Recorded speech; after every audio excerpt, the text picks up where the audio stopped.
Bom voyage, reais, e bom voyage, ouvintes do Sexto Sentido Podcast. Eu sou Otto Guioto Martins Alves, sou a pessoa qual escreveu o texto que a gente está lendo hoje. Esse é o primeiro episódio do nosso audiobook, que vai ser gravado e enviado toda semana com artigos que eu faço, artigos que camaradas meus ou você que está ouvindo pode mandar pelo e-mail contatootto, com contato, tto@gmail.com, ou me mandando uma mensagem pelo meu Instagram, Sexto Sentido Revolucionário, com o nome de Camarada Otto. A voz desse episódio de hoje foi gravada pela camarada Ana Paula Vieira Diniz, militante do PCBR, e vamos ter mais convidados a partir dos próximos episódios, que não são necessariamente do PCBR, mas camaradas que estão aí na luta revolucionária junto com a gente. Espero que gostem desse novo quadro que a gente vai estar trazendo aqui semanalmente. E lembrando que o Sexto Sentido é um podcast exclusivo do Spotify e você pode estar baixando ele para estar ouvindo depois, principalmente no ônibus indo para o trabalho. Obrigado pela atenção até aqui e tenham um bom audiobook. O êxodo diário do trabalhador e estudante periférico de Brasília. Mobilidade urbana, segregação e exploração no Distrito Federal. Camaradas, trabalhadores e universitários do Distrito Federal. Escreva esse texto com o objetivo de destacar a condição imposta aos moradores das periferias, ou chamadas cidades satélites, que diariamente deixam seus lares em busca de educação ou de condições mínimas de subsistência. Trata-se de um estudo crítico sobre a ausência estrutural de oportunidades de emprego e formação nas regiões historicamente negligenciadas pelo Estado burguês do Distrito Federal.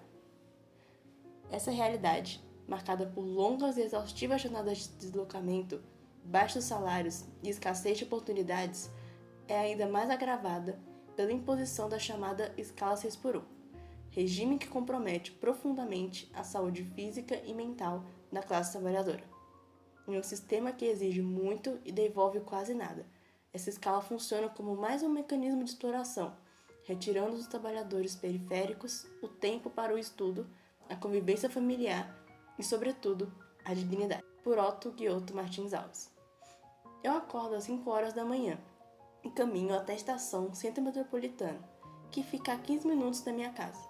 O trajeto até a estação Shopping leva cerca de 40 minutos, onde embarco em outro ônibus por mais 20 minutos até o local de trabalho. Tudo isso para iniciar meu expediente às 8 horas. Relato de Ana Paula, militante do PCBR, moradora da Ceilândia Norte. O êxodo contemporâneo e sua conexão histórica. O termo êxodo foi historicamente utilizado para descrever o deslocamento massivo de trabalhadores rurais para os centros urbanos durante a primeira Revolução Industrial, a partir de 1760. Hoje, a palavra se encaixa com precisão para descrever a rotina dos moradores do Distrito Federal, que se deslocam diariamente das regiões periféricas, como Ceilândia, Sol Nascente e Samambaia, em direção a Plano Piloto, Guará, Asa Norte, Asa Sul, entre outras áreas centrais.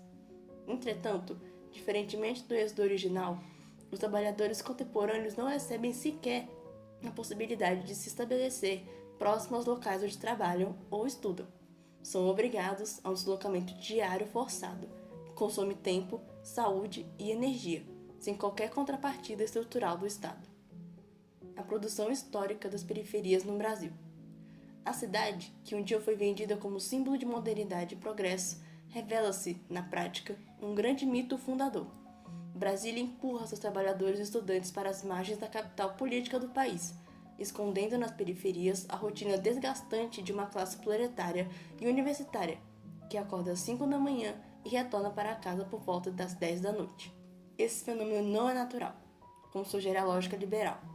Trata-se de um processo histórico profundamente ligado à formação social brasileira, marcada pela eugenia, ideologia racista institucionalizada no país a partir de 1914, especialmente na Faculdade de Medicina do Rio de Janeiro, UFRJ. Enquanto imigrantes europeus, portugueses, italianos, alemães e suíços recebiam terras a preços irrisórios ou tinham suas dívidas perdoadas pelo Estado escravocrata burguês, Os negros recém-libertos foram abandonados à própria sorte. Sem políticas de inserção social ou reparação histórica, foram empurrados à fome, à miséria e à marginalização. É nesse contexto que surgem as primeiras favelas brasileiras, territórios de resistência criados à revelia do poder público. A formação de Brasília e a segregação planejada. Em 1956, com o projeto de Juscelino Kubitschek de transferir a capital para o interior do país, nasceu Brasília, sob o discurso do progresso. Contudo, desde sua origem, a cidade foi pensada de forma segregada. Enquanto a elite política e empresarial garantia moradia próxima ao centro administrativo, milhares de trabalhadores, em sua maioria nordestinos, foram empurrados para áreas distantes, que mais tarde seriam chamadas de cidades satélites. Essas regiões cumpriam uma função clara: fornecer a mão de obra barata e descartável para sustentar a capital. Ceilândia e Sol Nascente, territórios da expulsão. Ceilândia, hoje a região administrativa mais populosa do DF, nasceu na campanha da Erradicação de Invasões, SEI, em 1971. Cerca de 80 mil pessoas foram removidas de áreas centrais e reassentadas em condições precárias, muitas vezes com casas construídas a partir de restos de materiais de demolições. Minha própria história familiar atravessa esse processo. Meus avós migraram do Nordeste para Brasília em 1994 e viveram em uma ocupação no Saam, em terras pertencentes ao Paulo Octávio. Somente em 2005, com políticas habitacionais do governo Joaquim Roriz, minha família teve acesso à primeira casa própria. Sol Nascente / Pôr do Sol, hoje uma das maiores favelas do Brasil, seguiu caminho semelhante. Apesar da sua ocupação remota aos anos 1970, só foi reconhecida oficialmente como região administrativa em 2019, após décadas de abandono, ausência de infraestrutura e invisibilização estatal. Estrutura socioeconômica do Distrito Federal. O Distrito Federal possui atualmente cerca de 3 milhões de habitantes. Segundo dados da Codeplan e do Censo de 2022 do IBGE, 93,4% da população vive fora do plano piloto, enquanto apenas 6,6% residem nas áreas nobres da capital. Mais de 61% da população pertence às classes baixa e média-baixa, concentradas em regiões como Ceilândia, Sol Nascente, Recanto das Emas, Santa Maria, Itapuã e Paranoá, todas com mais de 100 mil habitantes e altos índices de exclusão urbana. Um modelo urbano a serviço da exploração. Apesar da maioria da população viver fora do plano piloto, é ele que concentra empregos, universidades, órgãos públicos e renda. Todos os dias, uma massa de trabalhadores e estudantes é forçada a atravessar longas distâncias para manter o funcionamento da capital.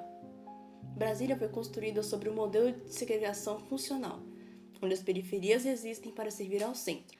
Trata-se de uma arquitetura urbana moldada pelos interesses da classe dominante, que perpetua desigualdades históricas e reproduz, em pleno século XXI, a lógica colonial de exploração e exclusão territorial. Considerações finais. O direito à cidade como luta de classe. O êxodo do diário do trabalhador e do estudante periférico não é um acidente urbano, é um projeto político. Um projeto que lucra com o tempo roubado, com a saúde drenada e com a vida fragmentada da classe trabalhadora. Enfrentar essa realidade exige romper com a lógica liberal de planejamento urbano e afirmar o direito à cidade como uma pauta central da luta de classe.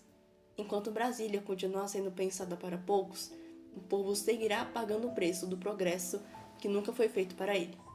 A superação desse modelo passa pela organização popular, pela luta política e pela construção de um projeto socialista de cidade, onde morar, estudar e trabalhar não sejam privilégios, mas direitos.